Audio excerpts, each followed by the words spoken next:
himself to the fans recently, right? He's where he's more. I feel like he's very comfortable with himself, and teasing the fans, messing with the fans. But if you look at who fans wanted to win coming into this race, the majority of them were pulling for Denny Hamlin 2 years ago. They didn't say that. They weren't Denny Hamlin fans. A lot of people boo Denny Hamlin. He's polarizing. I think that Vegas race was a turning point, right? Where he said, I normally stir the fans, but today this is for you. Well, I think it's been a year-long thing. I think that, his podcast where he gets out, talks to the fans, and gives an honest opinion, even if it, he would be honest about himself. The things he needs to be better, see the stage end happening right here. But then he's become, over the last 12 months, he has really changed his personality. Not changed his personality, he's been willing to show it to the fans, and the fans really like that, openness and honesty. Well, he wins stage 2, and the last time he happened to win a stage here in Phoenix was 6 years ago.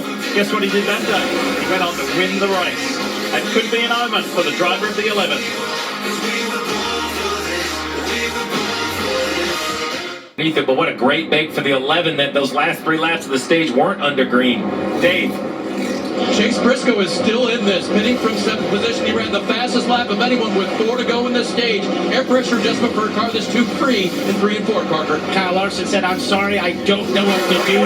He just cannot get the right rear tire to last inside that 5 car that will continue to make changes, Kim. And for William Byron, he said, I'm not sure exactly what I need. I'm 3 and 4 on top of the racetrack, 3 in and off. They did make an air pressure adjustment, Marty. Yeah, I agree with Steve. This could be a massive break for Denny Hamlin. You saw that left rear going down. They're having trouble getting that left side tire up. This pit crew's done a fantastic job all day long. He's going to lose several spots here, but still a good break to catch that left rear. And they're lucky that was not under green for those final few laps. A good break, but as expected, a slower stop. I imagine that flat left rear, it is so hard to get that left side jack post kind of in. So let's just watch this jack man.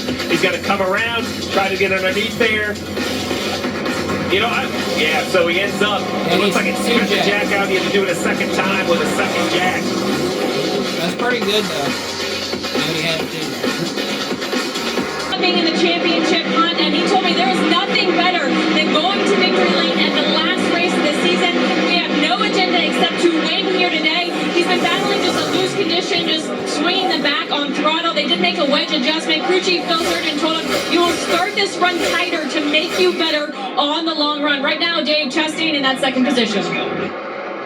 Chase Briscoe is running in 3rd just behind him. And you know who is not surprised? His crew chief, James Small. When I talked to him this morning, he used the word theory a couple of times. That's because on Friday, their practice was limited with the flat tire issues they were having. They only got 24 laps, where many got 60 laps. And he said, I'm working on theory, but I believe, in theory, our car is as fast or faster than our 3 rivals for the championship. Here he comes.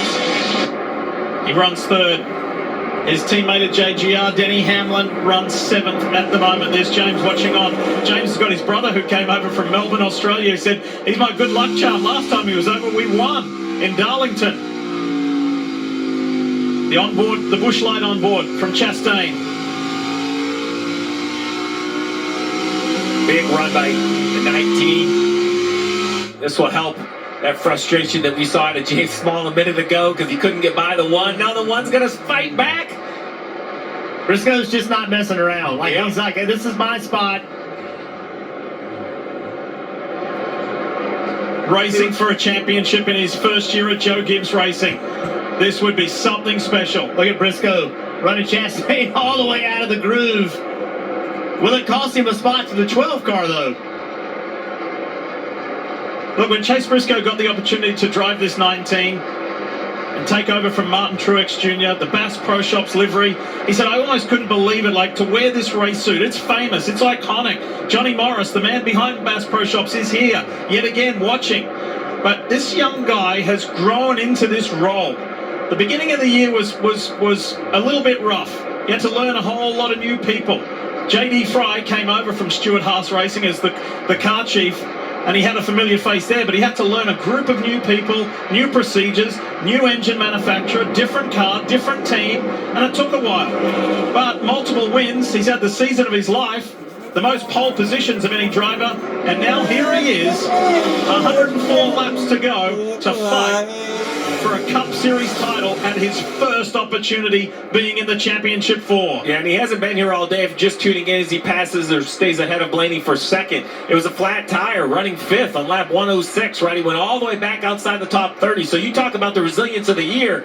It's really been the resilience of the day for this 19 car as well. Now we're seeing if Hamlin and Larson, after their woes, can they recover and get back up into the battle? And the fastest car on the racetrack, that last lap, Chase Briscoe. Look at this line he's running. He is all the way against the boards in the middle of 1 and 2. Great big arc in the corner entry. Sprint car racers running the cushion. Oh yeah, he is giving everything he's got right now. It's working for him. Just over 100 laps to go, not only in this race, but in the 2025 season.